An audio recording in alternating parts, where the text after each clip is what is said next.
아합이 죽은 후에 모압이 이스라엘을 배반하였더라. 아시아가 사마리아에 있는 그의 다락 난간에서 떨어져 병들매 사자를 보내며 그들에게 이르되 가서 에그론에 신 바알세부백에 이 병이 낫겠나 물어보라 하니라. 여호와의 사자가 디셉 사람 엘리야에게 이르되 너는 일어나 올라가서 사마리아 왕의 사자를 만나 그에게 이르기를 이스라엘에 하나님이 없어서 너희가 에그론에 신 바알세부백에 물으러 가느냐. 그러므로 여호와의 말씀이 내가 올라간 침상에서 내려오지 못할지라 내가 반드시 죽으리라 하셨다 하라. 엘리야가 이에 가니라.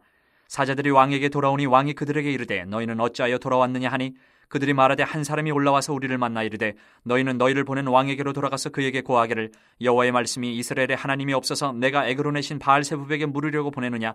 그러므로 내가 올라간 침상에서 내려오지 못할지라 내가 반드시 죽으리라 하셨다 하라 하더이다. 왕이 그들에게 이르되 올라와서 너희를 만나 이 말을 너희에게 한 그 사람은 어떤 사람이더냐. 그들이 그에게 대답하되 그는 털이 많은 사람인데 허리에 가죽띠를 띠었더이다 하니 왕이 이르되 그는 디셉 사람 엘리야로다. 이에 50부장과 그의 군사 50명을 엘리야에게로 보내매 그가 엘리야에게로 올라가 본즉 산 꼭대기에 앉아 있는지라. 그가 엘리야에게 이르되 하나님의 사람이여 왕의 말씀이 내려오라 하셨나이다.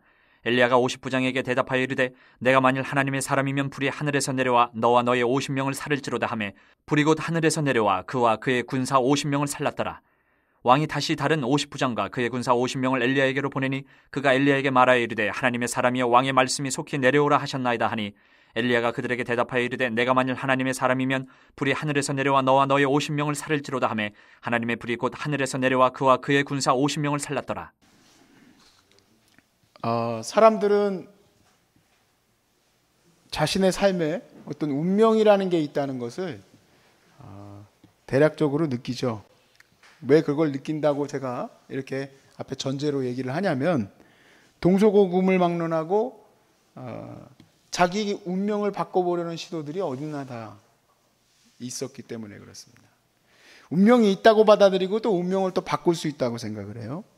우리나라에서는 그 운명론을 잘 얘기하는 단어가 있죠. 팔자라는 단어인데 저도 정확한 명칭을 몰라서 알아봤더니 이렇습니다. 사람이 태어난 해, 달, 일시 이거를 간지로 나타내면 팔자가 된다고 합니다. 그래서 이 팔자 안에 모든 운명이 다 들어있다. 그래서 팔자로 인하여 병이 들고 팔자로 인하여 혼자 살게 되고 뭐 혼자 살 팔자 이렇게 얘기하잖아요. 팔자 그렇다 얘기하고 또 팔자 때문에 몹쓸 사람하고 결혼했다 이렇게 얘기를 해서 이거를 이제 받아들입니다. 그리고 어떻게 합니까? 이걸 바꾸려고 하는데 이 팔자를 바꾸려고 찾아가는 사람들이 있죠. 그건 이제 주술가 또는 부적을 산다든지 어떤 초자연적인 방법을 동원하는 사람들에게 가서 이 팔자를 바꾸는 것을 찾으려고 합니다. 제 결론은 당연히 안 됩니다. 당연히 팔자를 바꿀 수 없어요. 인간의 팔자가 이렇다 저렇다 얘기하는 것 제가 결론부터 말씀을 드리면 인간은 다 고난 가운데 있습니다. 카테고리를 나눠서 이렇다 저렇다 얘기를 우리가 하는 것도 굉장히 학술적으로 보이지만 사실은 굉장히 뭐라 그럴까 퍼지하죠. 퍼지를 어떻게 얘기해야 될까요? 그냥 다 혼돈이에요. 뭐 어떤 그렇게 될 수밖에 없는 거죠. 그렇게 살 수밖에 없는 거예요. 갑자기 어느 날 사는 동안 병이 들어온 걸 어떻게 하겠어요? 물론 의학적으로 볼 때는 저는 의학도도 아니지만 의학적으로 볼 때 음식 습관이라든지 또 자는 습관이라든지 이런 게 망가진 사람들은 병이 들어와서 여자분들이 이제 대부분 유방암이 많이 걸리기도 하고 그런다고 제가 좀 어제 읽어본 글에 보니까 그렇더라고요. 식습관하고 잠자는 습관. 그래서 여기가 얼마나 좋아요? 여러분들 밥 때가 되면 무조건 먹어야 되니까 그 시간대 되면. 근데 또 어떤 분 우리 권사님 친구분은 밤 상시세끼 정확하게 그 시간에 먹는 게 적응이 안 돼가지고 나가셨다고 하는데 그게 아주 건강한 일입니다. 우리 이 몸에 있는 이 공장들이 정확하게 그 시간에 돌아야 되니까 그게 얼마나 좋은 일인지 몰라요. 저도 그 시간만 되면 배가 고파요. 밥 먹고 싶어져요.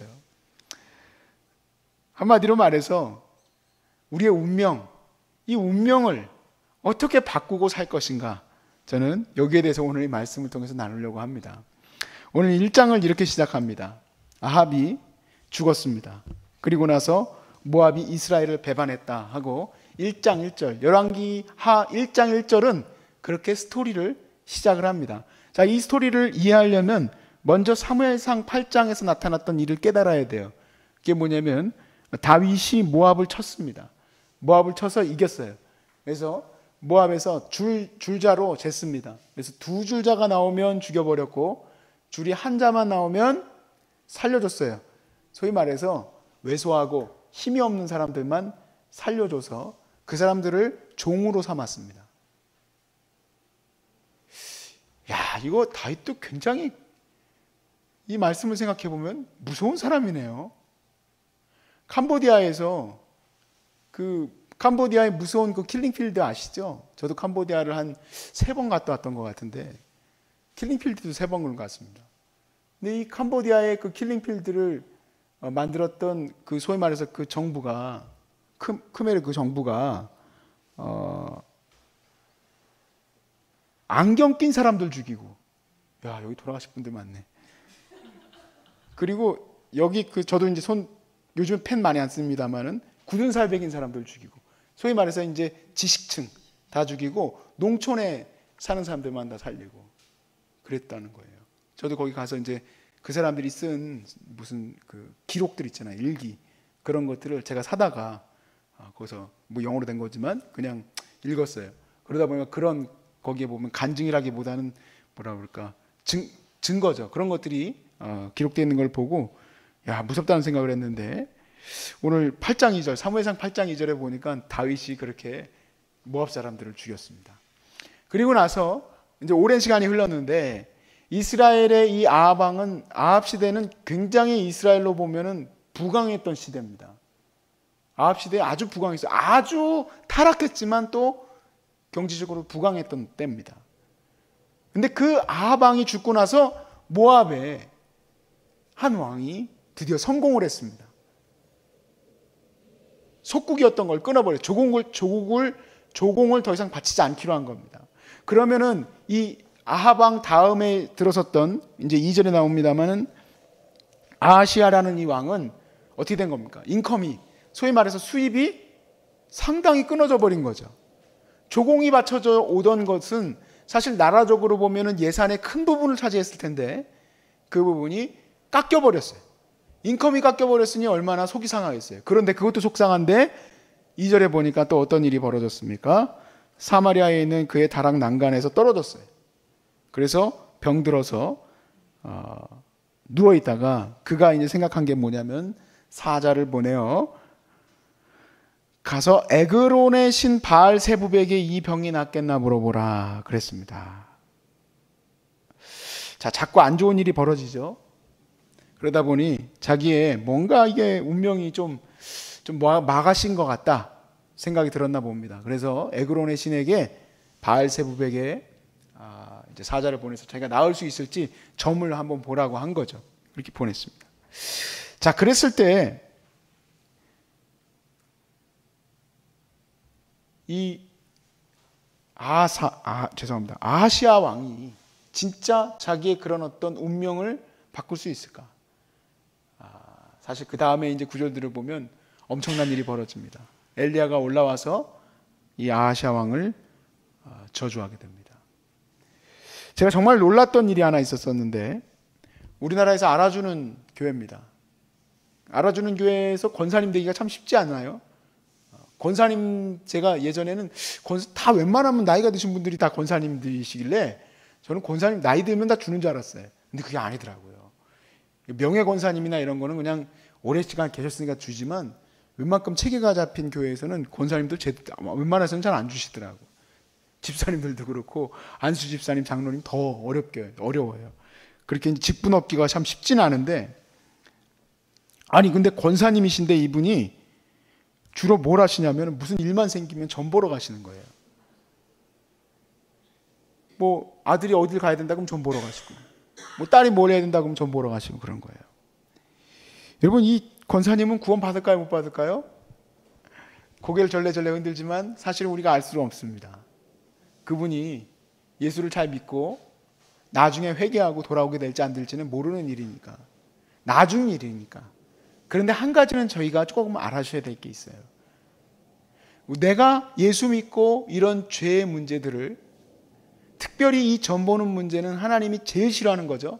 1, 2계명의 문제잖아요. 이런 것들을 내가 서슴없이 하고 살 때에 하나님께서 나를 어떻게 하실까? 바로 죄가 우리를 무너뜨리고 만다는 사실을 꼭 붙드시기 바랍니다. 반드시 예수 믿으면 나를 붙들고 있던 영적 속박과 나를 붙들고 있었던 여러 가지 죄의 습관과 죄의 문제들이 반드시 해결받아야 돼요. 그 해결을 받지 않으면 죄가 나를 넘어뜨립니다. 무너뜨려요. 제가 하나 다큐멘터리를 봤던 게 생각이 나더라고요. 이 말씀을 보는데 우리나라의 최초의 게이 출신 목사님이에요. 지금도 게이가 아니에요. 근데 그런 성향, 동성연애적 성향을 갖고 있었던 목사님이신데 이오나 목사님이라고 유명하시더라고요. 근데 이 이오나 목사님이 다큐멘터리를 찍었는데 그분이 이제 그 말년에 예전에 이제 여장 가수였어요. 우리나라 최초의 여장 가수래요. 김마리네라고. 근데 이분이 나이가 들어가가지고 이제 어른이 차는 그 기저귀 있잖아요. 기저귀. 그 기저귀를 차고 이렇게 똑바로 눕지도 못하고 이렇게 누워있는 그런 어떤 다큐멘터리예요. 그러면서 이제 김마리네라는 그 여장 가수 그분이 하는 얘기가 이 기저귀를 차고 있는 이유가 그 변이 계속 흘러나오는 거예요. 이제 관략근이 다 망가져가지고 이제 그렇게 될 수밖에 없는 자기의 그 성향들, 동성연애에 대해서 얘기를 하고 그런 문제에 대해서 얘기를 해요. 그러면서 이제 두 분이 막 울고 뭐 그러는 이제 장면들이 나오는데 그런데 두 분이 이런 대화를 해요. 뭐냐면 자기는 부모님의 굉장히 큰 성화 때문에 막 부모님이 절대 안 된다 막 강력한 이제 신앙 보수 신앙인들이었기 때문에 안 된다 이렇게 막 했기 때문에 자기가 일본으로 가서 일본에 신학을 하고 자기가 이런 것들에 대해서 깨닫게 됐다고 하면서 얘기를 하는데 문제는 뭐냐면 자기는 동성애는 그대로 하면서 기독교인이었고 교인이었고 예수님도 믿고 예수님의 말씀도 사랑했다는 거예요. 예수님도 찬양하고.